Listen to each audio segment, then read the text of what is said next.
very short punching motion. Then all we're doing is we're blocking that ball back to the deep part of the court to keep the PB. It's just a simple shot. It's not a big swing. It's just a punching motion.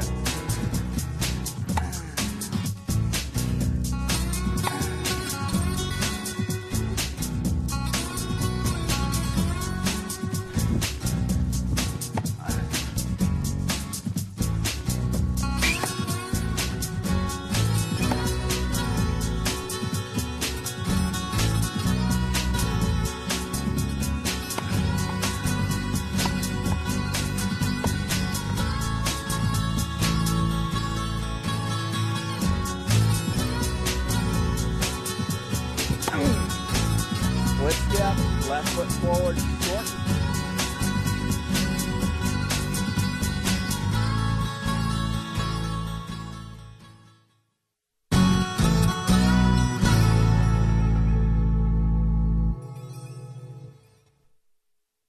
First things first, we want to spend a couple minutes on the grip. The grip is the foundation for every stroke we hit in tennis. The forehand, backhand, our volleys, half volleys, overheads, our serve. If we don't have the proper grip, there's no way we're going to have the consistency, the power, and the control that we want to have. So it's very important that you understand the grips. Throughout my tapes, I'll be talking about the grips and where there are. There's 4 basic grips. I want to talk about those right now. There's 8 sides to every grip, an octagon. We number those this way. Number 1, 2, 3, 4, 5 is on the bottom, and then your backhand side has 2, 3, and 4. This helps us understand where we're trying to get to in order to get to the proper grips. The first grip that we have is called the continental grip. This is on number 1, or the V of the hand on platform number 1. This grip is used in the serve, all of your volleys, your half volleys. If we can learn this grip, it will help us tremendously. Years ago, this used to be the grip that they hit all the strokes with, but now we've changed and go with the continental, mainly on your serve, again, your volleys, your half volleys. Anything around the net, your net game will go to a continental grip. Your slice also is from the continental grip. Then we move over to an Eastern forehand grip, which is the V of the hand right here on platform number 2. This is also called the handshake grip. So if you put the racket out and shake its hand, that's the proper grip. Sampras uses this on his strokes. This will give you a nice flat stroke. Sampras hits pretty flat and powerful. I teach the semi-western, which is the V of the hand on platform number 3. So the V of the hand, platform number 3. This actually is one that most people pick up if they've started very young, because the racket's on the ground, they go down, pick it up. That's in the semi-western grip. Agassi hits with the semi-western forehand grip. Great grip. This is the one I particularly teach because you can hit the spin, you can hit the power, and yet you have that control just by generating a little more spin for the room for air. Going over further is called the western forehand grip, which is the V of the hand on platform number 4. You'll notice with this grip, you actually hit on this side of the racket. With this grip, it's extreme and it puts too much spin on. Mainly it's clay court players that use this grip because they're from the baseline to baseline, they're going extreme topspin. The balls are going real high over the net. I don't particularly like it because I find when you're trying to hit the passing shots, you don't have enough control to keep the ball lower over the net to make the ball dip down. It just gets the ball loopy, too loopy. So I don't particularly like it, but it's important to know this grip. That's this western forehand grip.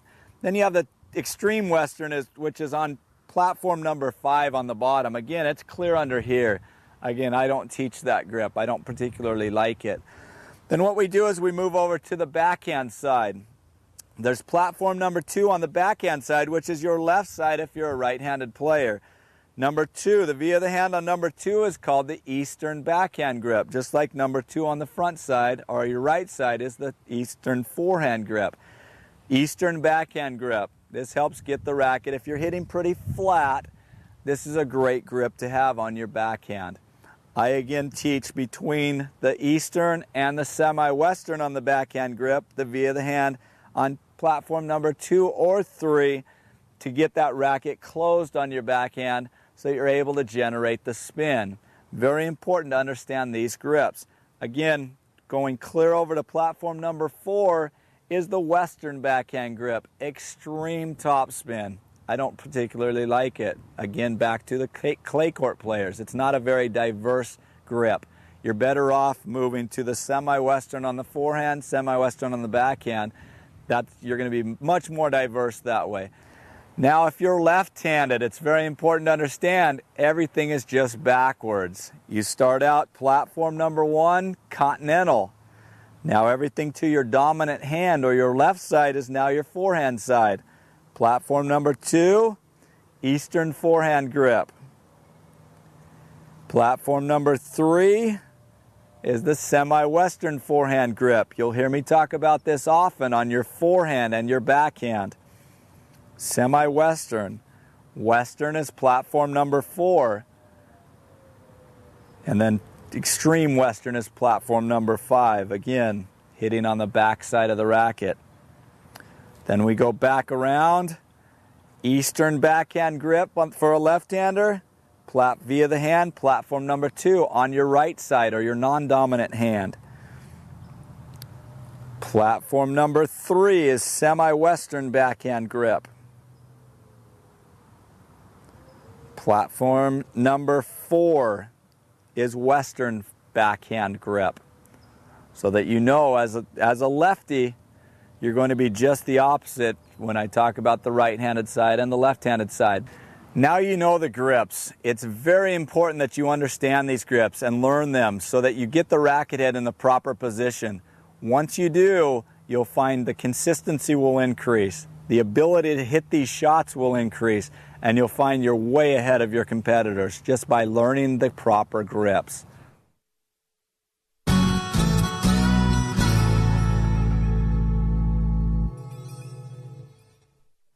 Hi, I'm James Jensen. Welcome to my Pro Tennis Lessons video series. Today we're filming at the beautiful Rancho San Clemente Tennis and Fitness Club in San Clemente, California. And in today's clinic we're going to work on the ultimate forehand. What is the ultimate forehand? It's power, precision, depth, angles, consistency. How do we put this into our game to where we can trust it? Maybe you're one of those players that when you're out playing, one day you're totally on, the next day maybe you're totally off, you don't know what happened. Or maybe one of those players that comes out, practice sessions are really good, hit the ball very well, get in match situations and just tighten down and start pushing balls.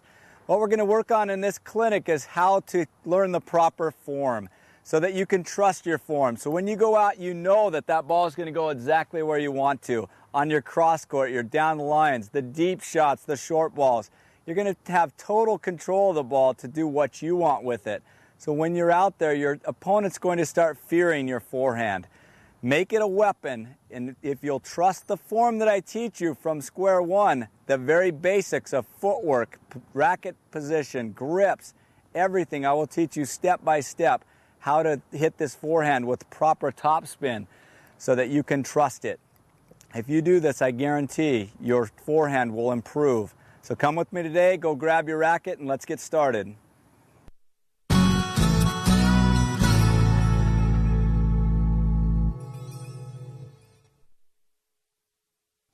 As I showed you before, the grips are very, very important in learning the proper topspin forehand. The grip that I teach on your topspin forehand is the semi-Western forehand grip. Remember, there's 8 sides to your grip. 1 is on top, then go to your dominant side. 2, 3 is on the side. Number 3 with the V of the hand is the semi-Western forehand grip. The reason that I like this grip, number 1, it's the grip that Agassi uses. If there's anyone out there you'd like to mimic or go after, it'd be Agassi. He has great form. He has very compact strokes and very little wasted form and wasted motion. So that semi-Western forehand grip is very important. What I do it for is because on the backswing, it takes the racket to a closed face. This is important because most people that hit topspin, some of the misconceptions of topspin are they go with the continental grip and they think they want to come over the top of the ball. That's not the way topspin is generated.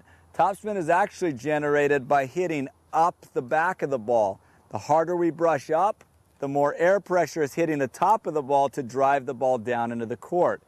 So when we hit this semi-western forehand grip, it takes our racket face closed back here. Then as we're swinging forward, it actually takes our racket just slightly off vertical so that we can brush up the back.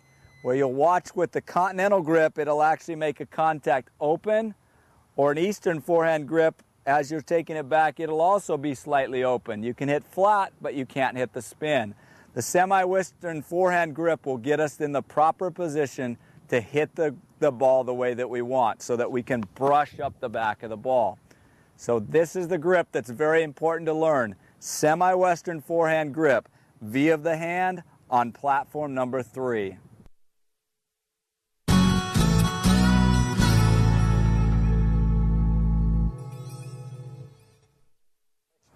The next thing we want to move on to after you've learned that proper grip is the ready position. I don't care what sport you're in, you have to learn the proper ready position so that you can move quickly to the right or to the left. Very, very important. The ready position is a good balanced position. Your feet are about shoulder length apart, your knees are slightly bent, and your racket's up and extended away from your body so that you can quickly move to the right or to the left by pushing off from your outside foot, stepping with the foot going closest to the ball that you want to move to. Any sport, it's very important so that we can move quickly. I see it constantly out there when I watch people play. The ready position, their racket's down here, maybe it's down at their side. They're looking over here, looking over there. They're just not really even paying attention to what's going on. If you want to be a good player, you have to be in a good ready position. Your weight is down so that you can move quickly. If your legs are extended, you've got to drop your weight and then move. We want to take out one of those steps by already being down low in a good ready position. Then their eyes are focused, those nice big eyes watching your opponent. So you're watching that ball come off their racket so you can quickly know it's a forehand or know it's a backhand. Very, very important, the ready position. Let me show you from this side. It's again, feet about shoulder length apart, knees are slightly bent, racket is up and extended out in front of you. So you can quickly go to the ready position to hit your forehand or your backhand, volleys, whatever you have to do, you're ready for that shot if you get in a good ready position. Very, very critical to learn this ready position. Make sure it gets to where it's very comfortable for you. I know at first you feel a little bit stupid, and that's okay. Just go through it over and over until you feel like you're in a great position to go pounce the ball wherever it might be. Ready position is very, very important. Once you learn this, you're ready to learn the rest of the form.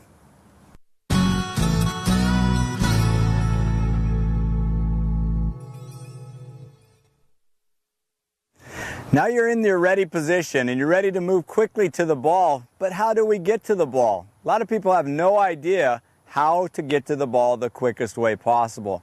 It's very important to understand this. From the ready position, remember, the weight is down. What you want to do is you want to step out with your outside foot to get you going in the direction that you want to. Push off from the inside foot. That will get you there the quickest. You don't want to go here and across. That will actually take longer than your one step out and then going. That'll get you right into stride and you'll be able to move very quickly. So from that ready position, our weight is already down so we don't have to go here, down, and across. Tennis is very much of a timing game. It's all about reducing the amount of time it takes you to do any particular stroke, especially as you get to the higher and higher levels. Once you get at the lower levels, you have a little more time so you can flub up a little bit. As you get better and better, you don't have that time. That little extra bit of time is very valuable. What you'll see is this is the way it is. If you're already in the ready position, you're already going to be ready to move quickly. You go out, step across, so that's big steps first. As you get closer to the ball, we start doing what's called baby steps to get ourselves in the perfect position to strike the ball. So as we're going from our ready position, let's do it one more time.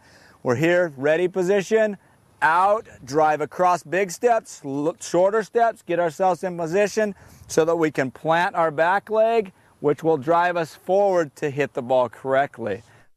Okay, let's watch one more time. I'm going from the ready position. The ball gets hit to my forehand side. I'm ready, my weight's low, I drive out, come across. Notice as I'm moving, the racket already starts to go back. I get to baby steps, plant that back foot, which drives my weight forward, and then I go through the proper swing from low to high. Getting to the ball is a big part of this proper ultimate forehand that we're trying to teach you. If you don't get to the ball, that's what causes the majority of times that we hit improperly, because we're there late, or the ball's beyond us, or we're getting on top of the ball, or the ball's too far away. We don't quite know where we want to hit the ball. Once you learn to get the feet in the proper position, it's much easier to hit that ball correctly. I can teach the feet to get in the proper position, teach you the proper stroke, put it all together, and you're going to have that ultimate forehand that we're working on. Ready position, footwork, getting to the ball are very important parts of this puzzle. Let's continue to build this so that you can have your ultimate forehand. This is important. Let's look at it one more time with me coming towards you. You start out ready position, that ball gets hit to my right side, my forehand side, I get driving, I plant, step, and I drive at my target. Very important. Get yourself to that ball. It'll be very easy to hit the proper stroke.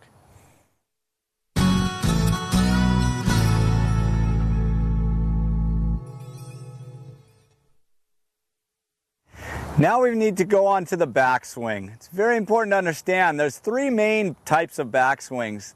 Different mentalities, different philosophies that are out there. The one is called the big loop. It's kind of the old Vic Braden style of backswing where it's a big looping stroke.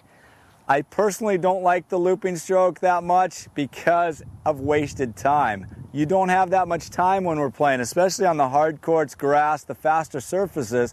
You don't have enough time to get the big loop to go through. It's okay on the clay, but not on the other surfaces. So why use a style that you can't use from surface to surface? One of the greatest players in recent time is Agassi. He has very compact strokes, very simple strokes. That's what I like to teach. There's an abbreviated loop, which is kind of where I want you to be once you're a little more advanced, which is coming back about here, rackets up, and then we're coming down and through. So the racket goes back here. It's called an abbreviated loop. It's not the big loop. It's kind of right in between where that racket goes here and drops and then up the back. Backswings are so important because if the racket isn't back and ready when we get to that ball, we can't let the trigger go and go rip the forehand. We have to try to take it back quick. I constantly watch people when they get there. They're running to the ball, the racket's out here, and then when they get there, they have to try to stop and swing quick. Timing is so important in this situation. Once we're already there with the backswing back, all we have to concentrate on is planting that foot. Remember the footwork, step forward, and then we can let it go. So if we're already ready with that backswing back, we just have to let the racket head drop and go. The third type is the old classical style. As you're just beginning to understand topspin, a lot of times this is a good way to start. And that is just the classic drop back style. Let that racket go back down low so that all we have to concentrate on is starting that racket head below the ball and coming up the back of the ball. So we're able to brush the ball and get the spin that we want. But that's the three different types of backswings. The big loop, I don't recommend it. The abbreviated loop, that's where I want you as soon as you're more of an advanced player, you're getting those maybe a 3-5, 4-0 player, 4-5 on up. I want you in that abbreviated loop.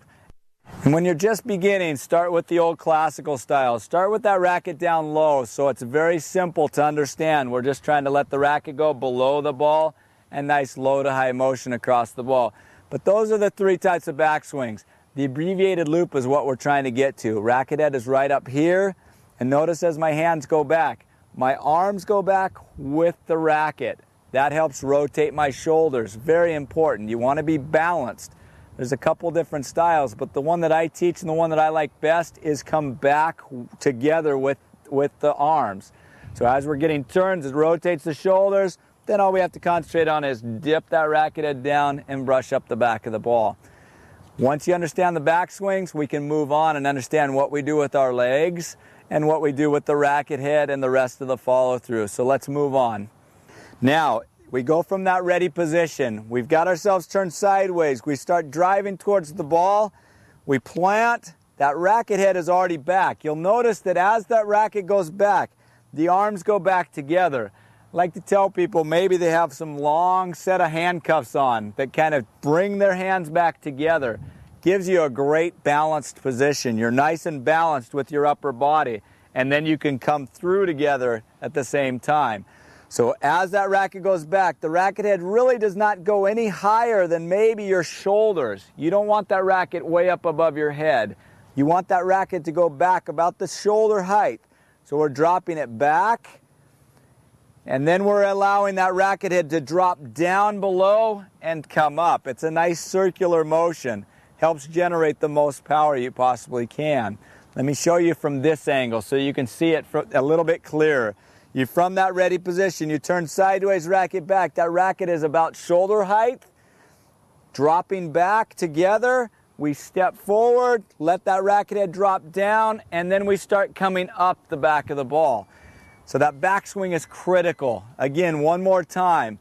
Sideways, racket back. Notice they come back together. We're to that ball. Here, driving through together. All right? Backswing is very, very, very important. Once you have the proper grip, the proper backswing, understand how to generate the topspin, you'll be able to hit this topspin very, very easily. Now remember, the backswing is a critical part of your forehand. As soon as you go from that ready position and you start running towards the forehand side, that racket is already turned sideways. You're already on the backswing. It's already back. We don't run with our racket in front and try to get there and swing quickly. We've already rotated our shoulders. Our hands are already back. So as we're moving, we're ready to plant, step, and drive at our target.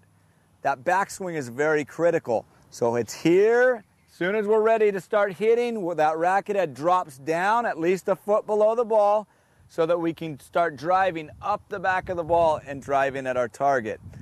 Very important. I don't want you running across and being one of those players that gets there and doesn't know what we're going to do with it. We get there, oh shoot, it's too late at that point. We already want to be prepared nice and early. Be ready to hit the ball. If you're ready, then it's easy to hit the ball because you can go attack it where you want to hit it. You don't let that ball get to you. So go from that ready position. If you're in the proper ready position, if you already get those rackets back early, that racket back early, your hands again, good balanced position. Back together, step across, plant that back foot, step, drive. Let that racket head drop and start driving. That's the backswing that I want you to learn. Abbreviated backswing and early preparation.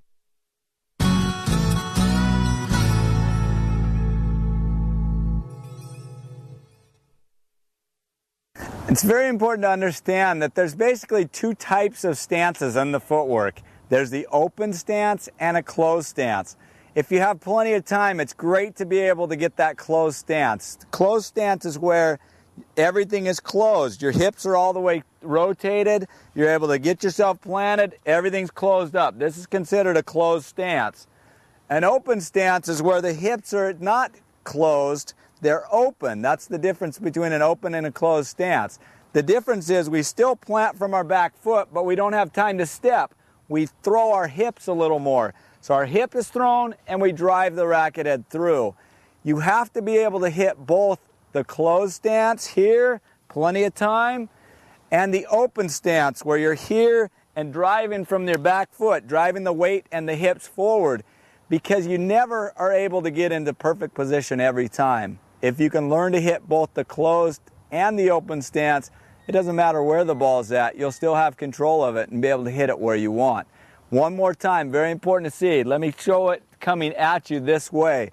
This would be considered the closed stance. Ready position, I have plenty of time. I'm over to the ball, I plant, I step, I drive through at the target.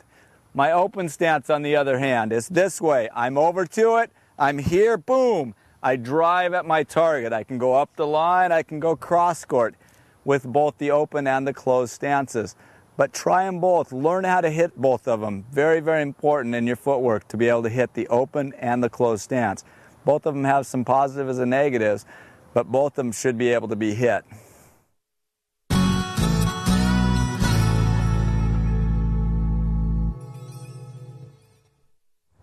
All right, now you've got the backswing. Now where do we make contact with the ball? This is one of the biggest misconceptions in people's minds on where you actually make contact with the ball. Too many people think that you make contact with the ball right off of your belly button, right about here, rather than way out in front. The game today is a game of power and control. If we want to be able to be the one attacking the ball and taking control of our points, we've got to learn to make contact with the ball out in front. The contact point, the proper contact point, is actually right in front of your front foot. That way your whole body is getting behind the ball and you're driving everything you've got into generating the power in the ball. Very, very important that we understand that. We don't want that ball back in here. If we get it back in here, we're going to have to start getting wristy, and we don't want that. And we've lost all of our power. It's just our arm strength rather than our legs and everything else. How do we generate the leg power? Very important. I like to use the term dip and lift, which is as that racket's back, we're finally ready to start going forward and driving everything forward into it. You'll notice the racket face is closed on the backswing. I drop that back foot and I start dipping my knees down. I want to dip as I'm going into my stroke and lift as I'm hitting. That dip and lift will actually generate more power and more spin to keep the ball controlled. Let's utilize the biggest muscles in our body, our legs and our butts. Those are the biggest muscles. Let's use them. Put them to work for you. So as we're coming here, we dip and lift, making contact in front of the front foot, and we're following through. Watch as I go through this motion. I'm in the ready position. I turn sideways. I'm getting to the ball. Notice my racket face closed on the backswing. The racket head dips. My legs go down. I drop it down and contact that ball right in front of the front foot. And then I go through the rest of the swing. Very important to understand. Dip and lift. Utilize your legs to your advantage. One more time from this angle. I want you to see that contact point. It's very important as you're watching this. Watch that everything is working together. My arm, my hips, my legs, everything is working together to get all the power I possibly can into it. So I go from that ready position. I take that racket back. Notice the racket face is closed. I plant that back leg. The legs drop down. I'm driving out in front. Everything is moving forward, so I have everything back behind my swing. I want everything to work together so you can generate all the power possible on it. Let's show it one more time, and I'll actually introduce the swing to where you can see the ball being hit. So we're here, sideways racket back, racket face is closed, ball's out in front. I drive that ball right at the target. Contact point in front of the front foot. That backswing, racket face closed, dips. Everything's dipping together, drive it together, and then it becomes vertical at contact right out in front of that front foot. Very important to understand. Too many people think that you're supposed to snap the wrist, that the wrist is snappy. They just did a video on Agassi. They broke it down to 1/124 frames per second to see if Agassi snaps his wrist. So you watch it on TV and it looks like he does because he swings so fast. They broke it down that slow and found that his wrist does not move at all during his swing. He does not snap his wrist to generate the spin. The spin is actually generated from coming down and the arm and everything else driving up the back of the ball.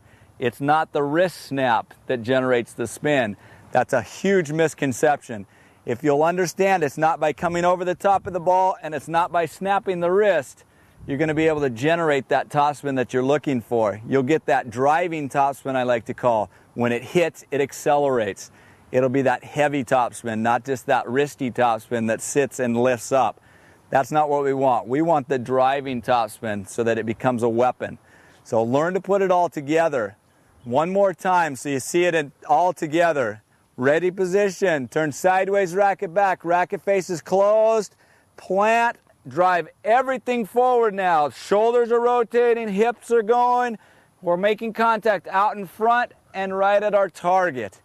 That contact point out in front. You attack the ball, don't let the ball play you. Attack the ball, play you. You catch the ball back here, the balls are going to fly. or you're going to have to snap your wrist, which is going to make the balls fly as well.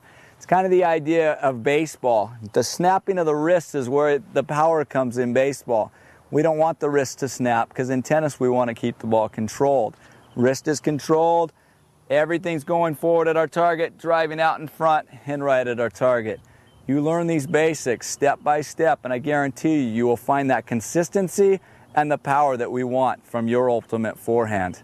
So now let's move on to the next step.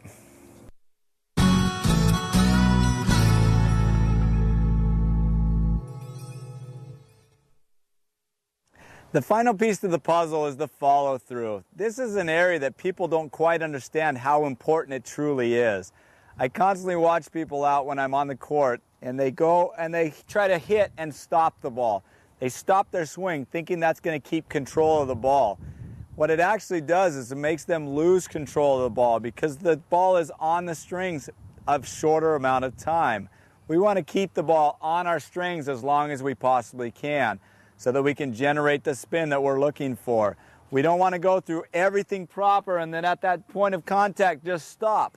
Number one is it's going to hurt us because as we're swinging with all the force that we're trying to stop, it's going to hurt the muscles. Number two is as soon as we make contact, we'll lose control of the ball. As we go here and step and make contact in front, we actually want to go all the way at our target and point at our target with our right elbow. Point at the elbow and the ball will go exactly where it's supposed to go. Down the line, boom. Cross court, boom. It'll make it very easy just by pointing at your target. The other thing that it does is that helps generate the spin. By hitting here, you've made contact. Now we want to continue that contact all the way through as long as we possibly can right at our target. We're going to start being able to hit the ball at our target rather than trying to guide it to the target. You're going to be one of those power players that can hit it corner to corner and be in total control of the ball by learning to go through that proper swing and follow through at our target. Very, very important to learn the follow through. Don't cut it off. Finish it. If you do, you're going to take control of the point and control that ball. Now let's look at the follow-through from this angle. As you go from that ready position, sideways racket back, the racket back closed, plant that back foot, dip, lift, contact out in front, drive that racket head right at your target and point at your target with your right elbow. That follow-through is all important, very, very critical part of our swing. The other thing is if we want to generate power, you have to be relaxed. You have to be able to throw that arm at your target. As you're real tight, you actually are not powerful. When you're relaxed, you're very powerful. You will find as you hit the ball properly that the easier it feels, the better the shot is. The harder it feels, the worse the shot is. If you're really feeling like you're having to work on every ball, you're not doing it properly. We want the whole body to do the work, nice relaxed arm to go through, and you'll find that that has way more heaviness to the ball and way more power behind it than if we try to muscle it in. So learn this stroke, learn the form, go through it properly, follow it, finish your stroke, I like to call it, follow all the way through, and you'll find that power, the consistency, and the control that you're looking for. You lose control by not following through. You gain that control by following through. Remember your power zone. In every sport, it's the same. Why is the strike zone chest to knees in baseball? It's because that's your power zone. It's the same in tennis. Between your knees and your chest is your power zone. That's where we want to make contact with the ball. That's where we want to drive. So when that ball gets up into our power zone, we want to drive that ball right at our target. Take control of it. Go attack that ball out in front. Contact point again in front of the front foot. Once you understand these basic concepts, it's very easy to go out and go through and hit the ball where we want to hit it. So learn these. Let's go over it all one more time from the ready position. Ready position. Grip is the semi-western grip. We turn sideways. It's to our forehand. Racket goes back. Racket face is closed back here. Then we're driving at our ball. We plant. We step. We dip. we start swinging from low to high, contact in front of the front foot, drive right at our target, and point with the elbow. Go through those basic steps, and I guarantee your forehand will become more consistent and you'll be able to generate the power you're looking for. Now we're going to move on, and we're actually going to teach you what causes the ball to generate that spin and give you some teaching aids on how to hit it properly and practice these things.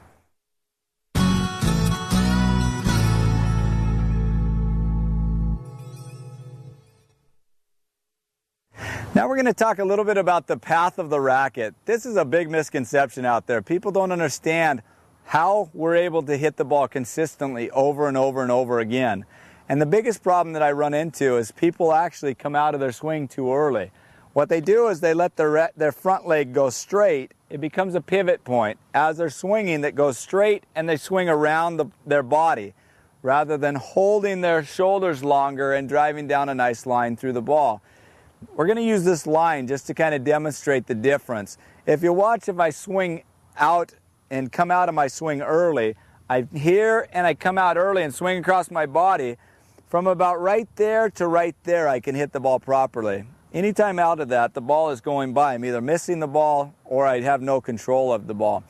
If I learn that I want to swing down that line as long as I possibly can, I will actually keep control of the ball because I have much more room for air. So I'm here. This is considered a closed stance, remember? I'm going to show you the closed stance and the open stance because it's identical. I'm here in a closed stance. Now I drop that racket head down. From here all the way through there, I can hit the ball properly. I have from here to there for my room for air rather than from here to here. There's a huge difference. If your timing isn't perfect that day, you're in trouble. Everyone has days that they're right on. They could hit anything wherever they want to go. Well, hopefully you do. Or other days where the timing just isn't there. All of us have that. But if we learn proper motion and hitting the ball down that line as long as we possibly can, even on the days that our timing isn't perfect, we still are able to control the ball and hit it where we want it to go. Let me show you the open stance now. It's going to be identical. I'm here, plant, I drive, notice the shoulders still go back, and I try to drive down that line as long as I possibly can still. So I'm here driving, the hips are going through, those hips rotate, throw that weight down that line as long as you possibly can. Again, if I pull around and open up early, this is one of the problems with an open stance. People start throwing here across their body. Again, there to hit properly.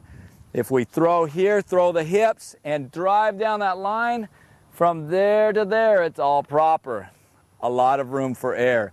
I believe in keeping things simple and giving you the highest percentage tennis possible, giving you the best chance to hit the ball properly. That's what we want. We want room for air so that we can win the points. When the other people tighten down and the ball is right around the net, they've lost control of it. We're learning how to hit that topspin so we can go higher over the net, still gain the control, and even when we're tight, we have plenty of room over the net. We have plenty of room going through our swing.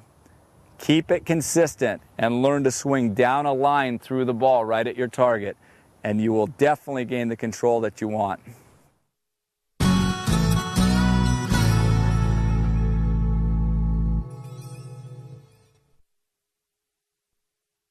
I'm here with my pro tennis trainer. I developed this to help teach people how to go through the proper motion to generate the topspin. You can work slice on it as well.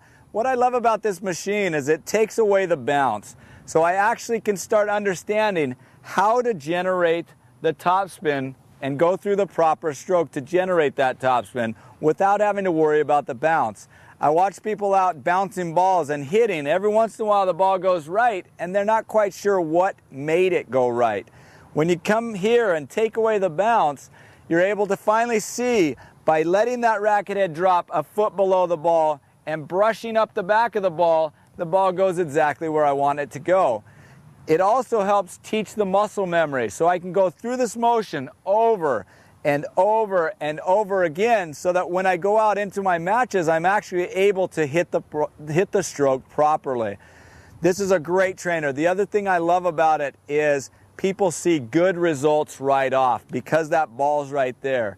Nothing is more frustrating than going out on a court and have people toss balls or hit balls to you and you miss the ball completely. I've watched this develop and watched people work on this and watched them go from missing balls when I was tossing it to them to being able to hit on a ball machine within about 2 times of working on it for 15-20 minutes each. It's a great way to train your forehand. So as we come back, what I want you to do is your racket face is closed. We work on closing it on the backswing. We work on stepping to the ball so that we can make our contact right off the front foot, brushing up the back of the ball and following through at our target. So here's the motion. Here, step and drive at our target. Look at the results. If the ball was in, you know you did it properly. If the ball was in the net, what do? Any ball that's in the net typically is caused because we're hitting through the ball here rather than letting our racket head drop that foot below. We're not getting the lift up over the net that we're looking for.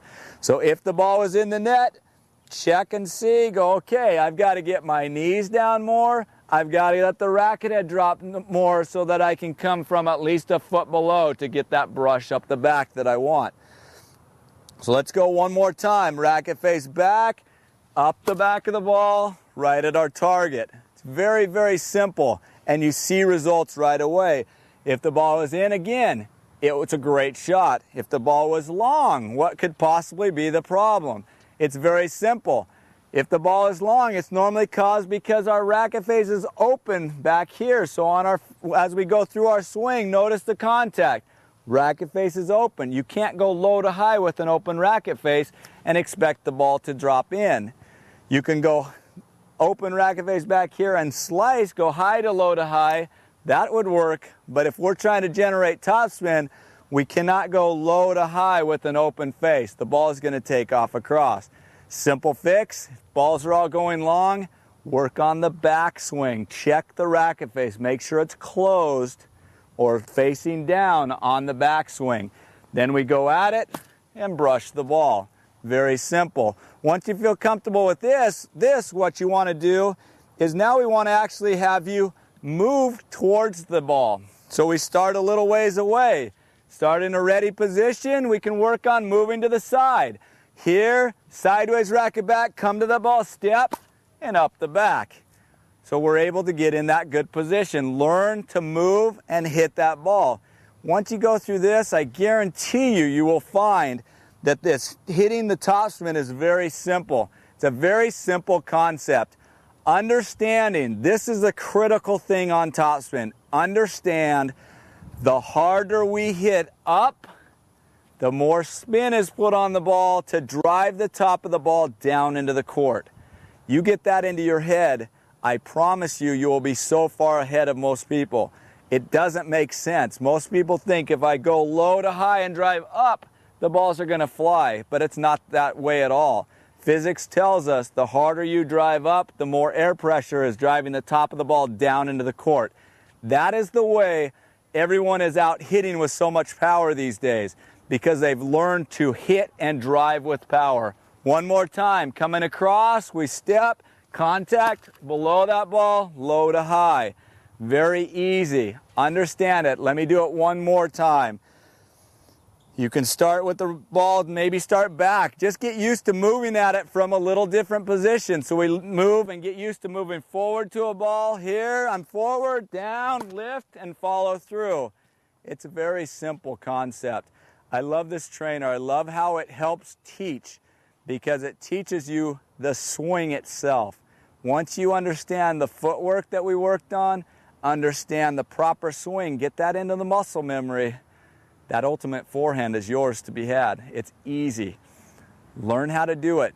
Get one of the trainers, get out there, practice that motion. I promise you will find forehand, backhand, anything else that you need to, it'll become consistent, it'll become powerful, because you'll be doing it with proper form. You'll find it's easy when it's done with proper form. Very simple. So get out, practice the forehand. Remember, Racket goes back early, close the face, drive forward, up the back of the ball, drive at your target, follow through, point with your elbow. Get out and practice these things, and I promise you that ultimate forehand is in your grasp.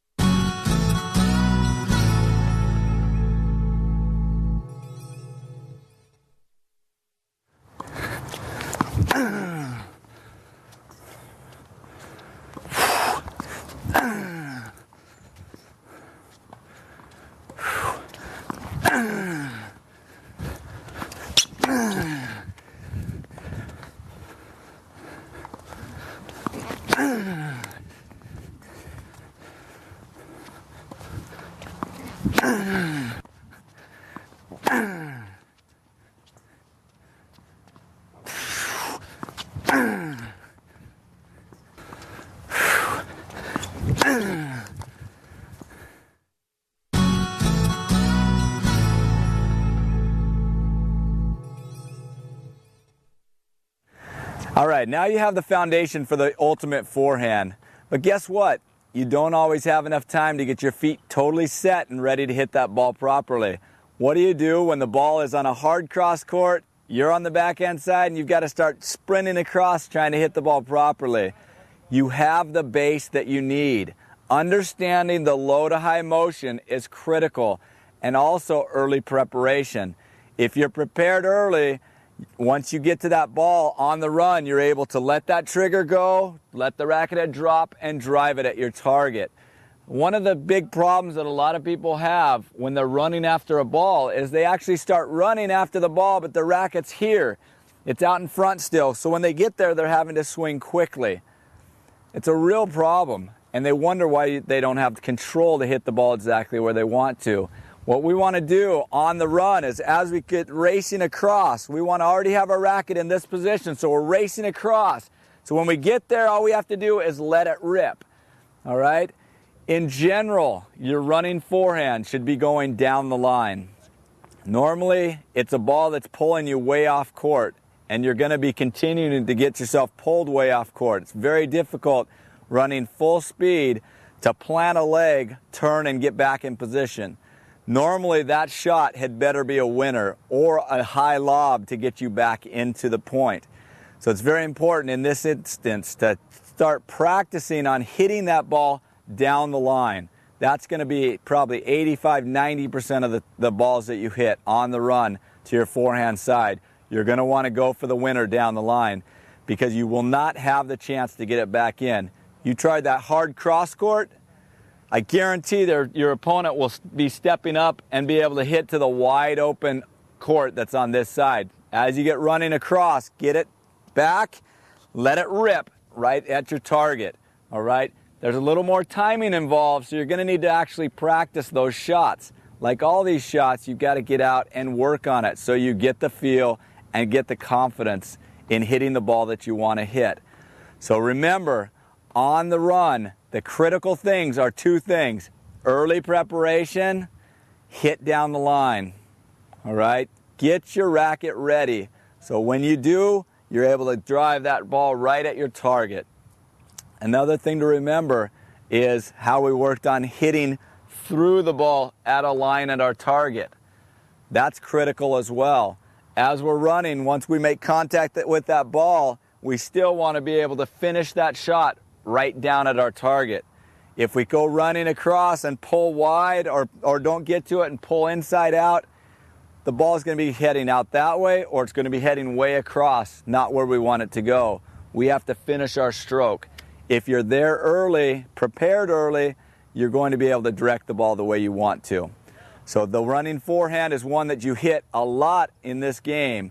Practice it and understand racket preparation. When you get there, all you have to do is up the back of the ball, drive it right at your target. You're going to find success.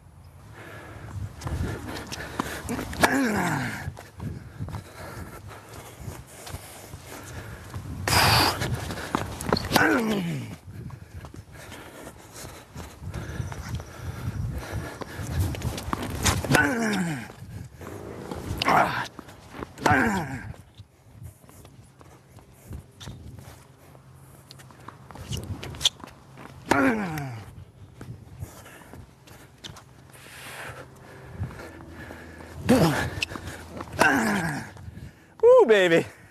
That's a winner.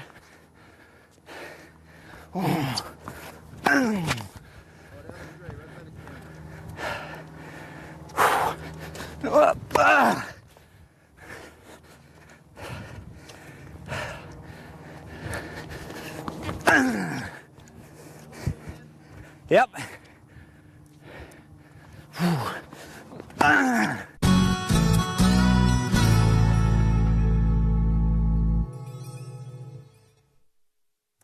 Now we're going to teach you the inside-out forehand. Watch a tennis match and I guarantee you, you will see a pattern of someone hitting an inside-out forehand, which means off our inside hip to the outside or to the cross court. So we're driving the ball cross court. Watch it constantly. I promise you, you will see someone go to the inside-out forehand, inside-out forehand, inside-out forehand, get a little bit shorter ball. They'll come in, drive that ball down the line for a winner. In general, what happens is our forehand side is our stronger side. So many people are able to utilize their strength and they want to hit strength to weakness. We're going our strength, which is a forehand, to their weakness, which is their backhand, which is the backhand side. So you're going cross court.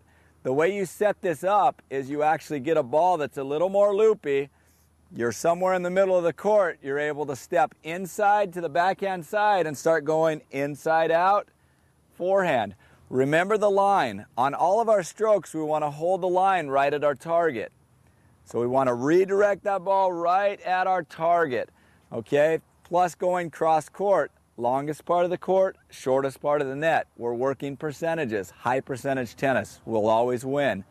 So work your inside out forehand. It's a very great shot to have. I love it. So inside here, drive, and at your target, inside out. You're catching the ball a little bit deeper so that you can drive it right across. If I want to go cross court, I've got to catch it out here. That inside out forehand, I actually can catch back in here because the angles, understanding angles is critical in the game of tennis. So we understand that if I have the angle of my racket here and I'm able to drive from the inside hip to the outside, that will drive my ball cross court. Very important to have this shot. What you do mainly will be back from the baseline. So let me move it back and I'm just going to show you what the sequence would look like. So you're basically going to go here. The ball's a little more loopy. They go a little higher on their loopy on their backhand cross court because normally we're going to have our long rallies will go cross court to cross court. They get one that's a little bit up. Now I can step inside. I can start driving at the cross court. Then I can drive at the cross court again. Then I can drive one more time maybe at the cross court. I get a ball a little shorter up in here, rip the line for the winner. It's a winning pattern that will work constantly in your game. Understanding the inside-out forehand is critical. You can do it with a closed stance, which is here. Again, inside hip, outside at your target. You can do it from an open stance. Again, understanding, plant that back foot, inside hip, outside. Going away from you is the trajectory. But understanding the basics will always work. Same idea. Racket heads here, down at my target. The form on our swing is identical. That's why my pro tennis trainer is so important, to understand and get that proper swing motion down. Because after you have that proper swing down, I don't care if it's a running forehand, inside out forehand, cross court forehand, loopy, whatever you want to hit, once you understand the proper motion to do that swing, to get the ball to do what you want, it's very easy to hit the ball in and have the ball hit exactly where you want. Learn this inside-out forehand. If you do, you're utilizing your strength against their weakness. Get that ball a little bit shorter, hit the winner, and you're going to feel very good about yourself. Plus, you're going to start understanding when you're watching the game of tennis, you'll see what the pros are trying to do. They're trying to set up patterns and get themselves in the position where they utilize their strengths, going to someone else's weaknesses. All right, let's look at it one more time. Really look at the body mechanics of how we get to the inside-out body position. Very important to understand. Ready position, as soon as we get that ball that's a little more loopy, we step across and get inside. Start getting ready to drive that ball to that outside. Very important. Here, we drop back, inside hip, driving to the outside. So here, driving to the outside. Notice where I'm making contact. It's a little bit later than if I wanted to go cross court, because I'm having to take it here to get the right angle to the ball. Again, ready position, step here, across, plant, that gets your weight going forward, drive to the inside out. Very important to understand these basic mechanics of getting your body in the correct position. Once you're in the proper position, it's easy to hit the ball where you want it to go.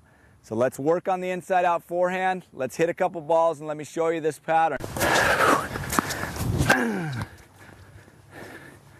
Boom.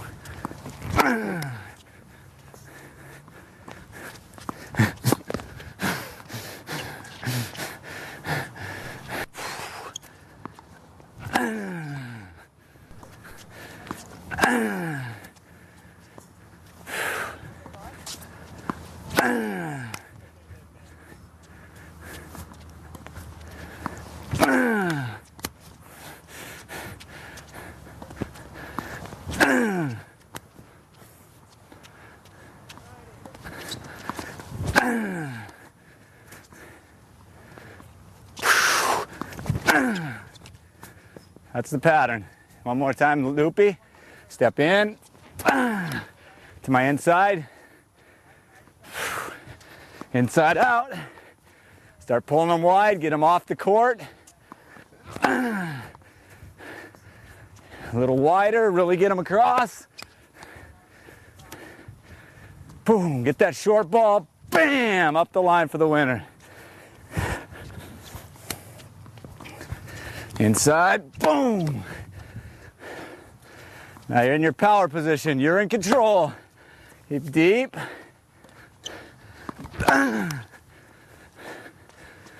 Pull them way off the court.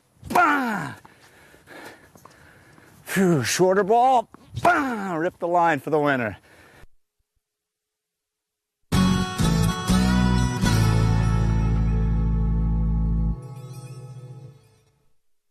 Now I'm going to teach you the slice forehand. The slice forehand is used in several different areas on the court. Number one, it's used as an approach shot. If you want to approach, slice it up the line on your approach, or slice cross court if you're playing doubles. What the slice does is it goes across and it sits down. The ball doesn't hit up.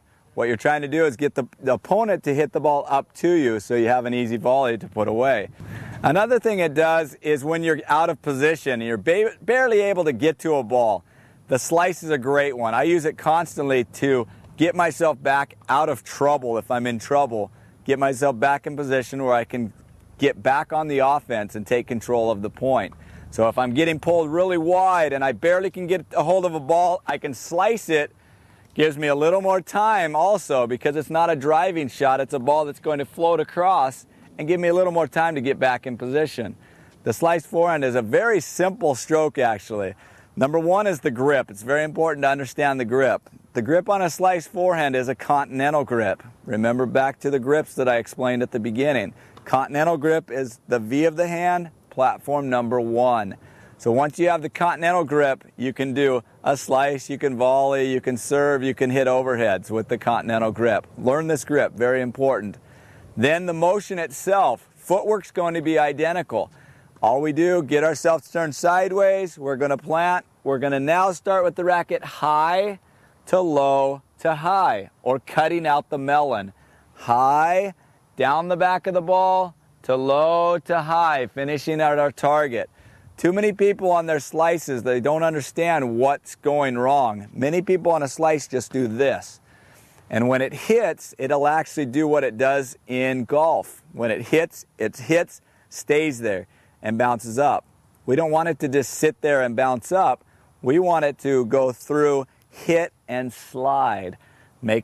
That's the reason we call it a slice. When it hits, we're cutting down the back of the ball, finishing back high. So when it hits and stays down.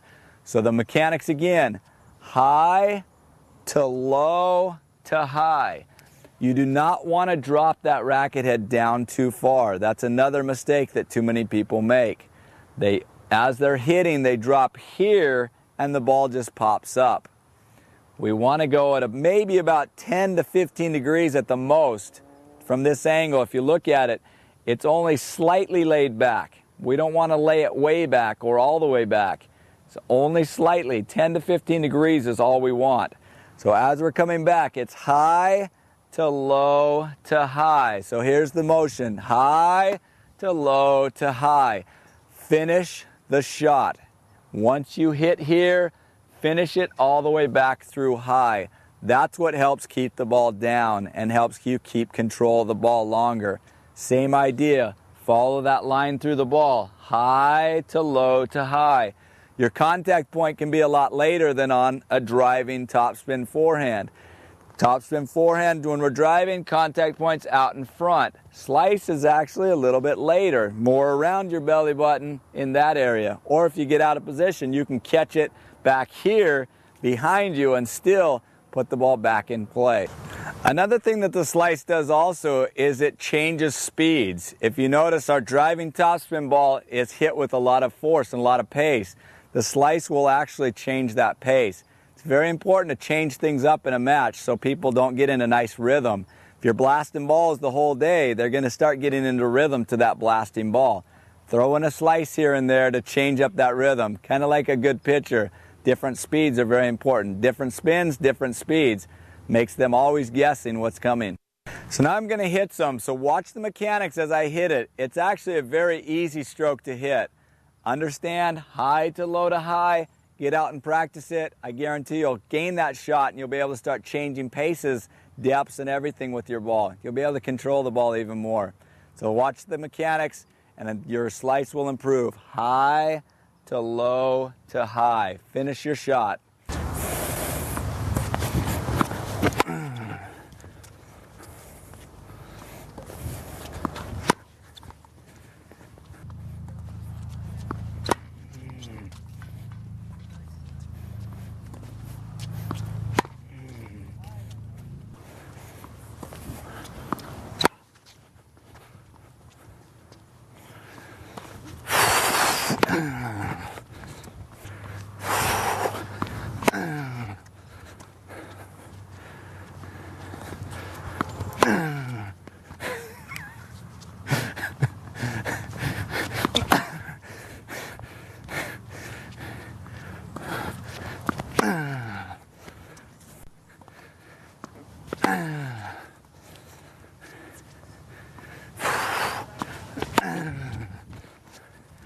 Now the approach.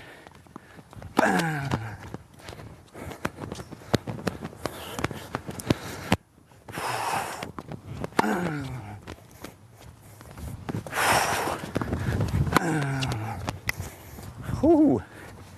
Those are going to be tough to hit a winner off a passing shot.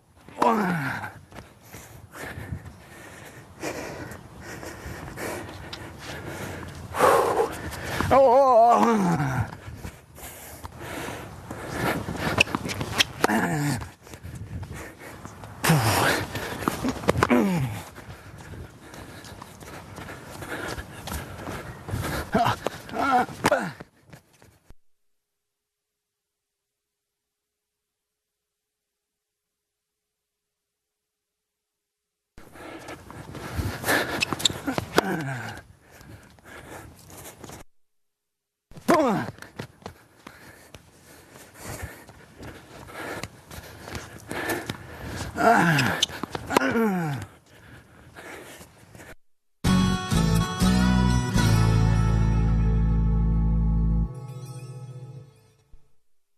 Now we come to one of the greatest training aids, which is the wall.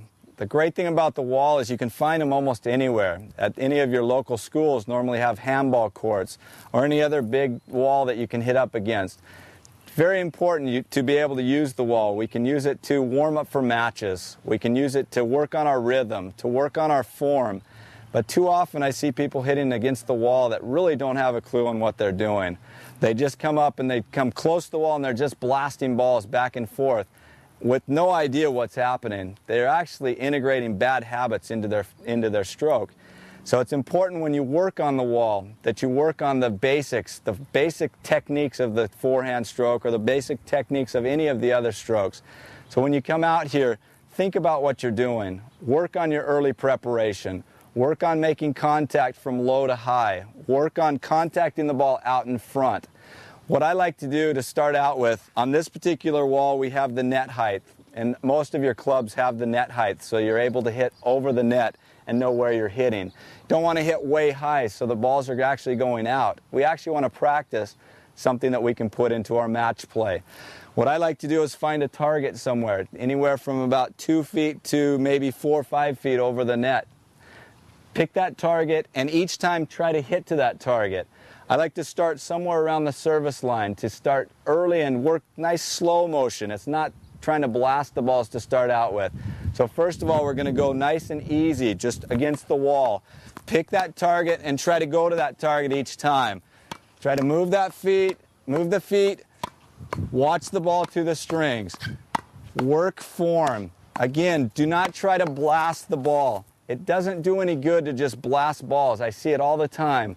Work on the form and work on just getting the rhythm of the stroke.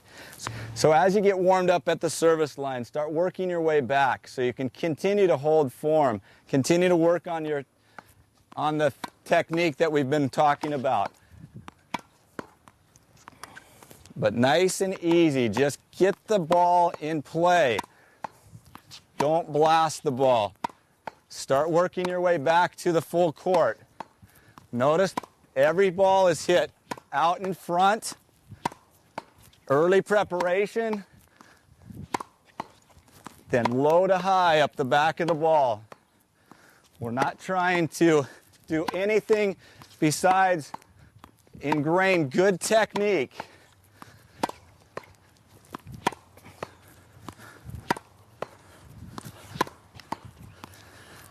But go to a wall, work on it. Get yourself that rhythm, that technique, ingrain it into your form so that when we go out and we play our matches, we're able to put that form into effect. I guarantee if you will use the wall more, it will help your tennis game and it will definitely help your forehand stroke.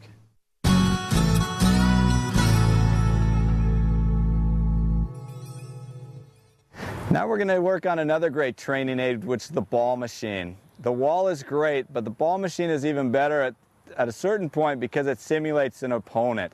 You don't get the unpredictable bounce, but you are able to start grooving your strokes. You're able to work on a specific need that you have, whether it's a short ball, whether it's a out wide forehand, or working on your down the line forehands or cross court forehands. Whatever your specific problem is, you're able to work on that specific need. When you go out to work on the ball machine, it is so important to have a purpose and work on that purpose. I constantly see people working on the ball machine that have no idea what they're doing. They turn the speed way up and they're back there 10 feet behind the baseline, which really doesn't simulate anything they'll ever see in a real match. What we're trying to do is give you an idea of what you would see in a real match. So when you go out there, and that exact time in your match, you have it in your muscle memory exactly what you want to do. You go through the proper form, the racket back early, you're going from that low to high motion, you're contacting in front, you're making your good follow through.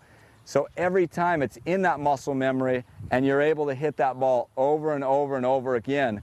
Don't worry if you miss some. Too many people worry too much about missed shots and don't worry enough about the shots that they make properly. Everyone's going to miss. Normally it's whoever can just toss that missed shot out of their head the quickest is the one that's going to win because you don't worry about it. It's a fluke. I like to tell people if you miss a shot, smile. That gives the semblance of confidence and it lets the stress relief go. It's kind of a parenting idea. Just let it go by smiling. Then go through the proper stroke so that you put it back in your muscle memory and then you move on. Don't think about that shot again. When you're working on the ball machine, it's the same way. If you miss a shot, who cares? Next time, work on what happened on that shot. Was it in the net? Was it long? What are the adjustments I need to make? Then when you go in your match situations, you can make those exact adjustments so that it's nothing new to you. You've done it over and over again. So the first drill that we're going to run today is just working on cross-court forehand, something simple. So we'll work on our technique and how to make that cross-court forehand work so that it's that weapon, and anytime you want to hit cross-court, you have the confidence to do it.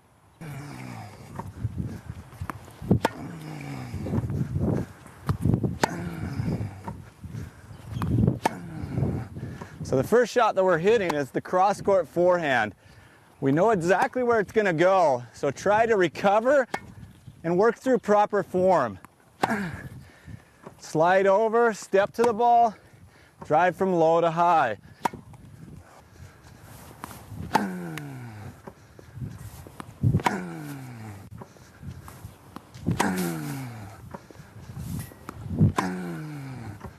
Cross-court forehand shot is contacted a little earlier than the down the line shot.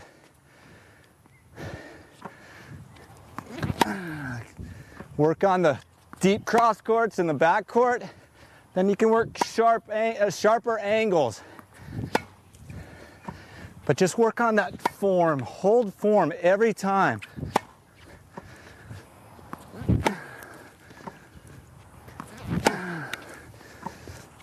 But get that rhythm, that's so important. Gain the rhythm. This ball machine that I'm hitting on holds about 150 balls. So you get a great workout on top of grooving your stroke.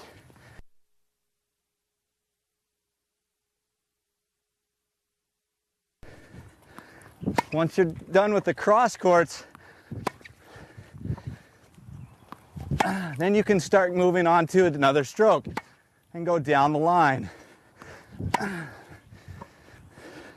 Notice the down the line shot. Contact point is a little deeper than it was on the cross court. When we start working a couple patterns, this down the line forehand will be the weapon that puts the point away.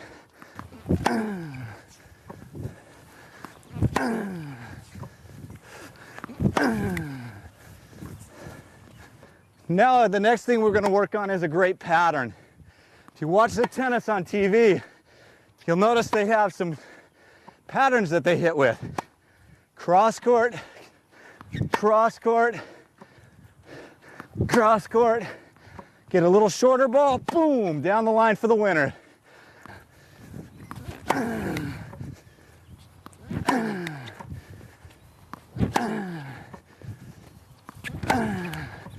This concludes the segment on the ball machine. As you can see, it's very versatile. The ball machine can be used on all the strokes that we hit. We used it today just on the basic forehand. Later on, we'll be able to oscillate back and forth through our forehand, backhand, our approach shots, our volleys. You can even set it up to hit lobs so you can hit your overheads. It's a great machine. Use it once or twice a week, and I guarantee you'll find that you'll improve.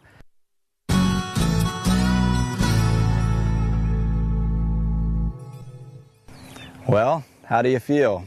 I know we've gone over a lot on this tape, and there's a lot to comprehend and a lot to digest, but that's the beauty of these DVD and video series, is you can go back to each one of these segments over and over again. Go back, go out and practice the techniques that I've talked about.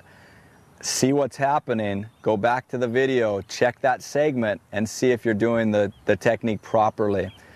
Get out, hit on the ball machine, hit on the wall. Work with a partner and actually go out and practice, not just play matches, but actually go out and practice these techniques. And your consistency will improve 100%. Enjoy, practice, and I look forward to seeing you on the next tape.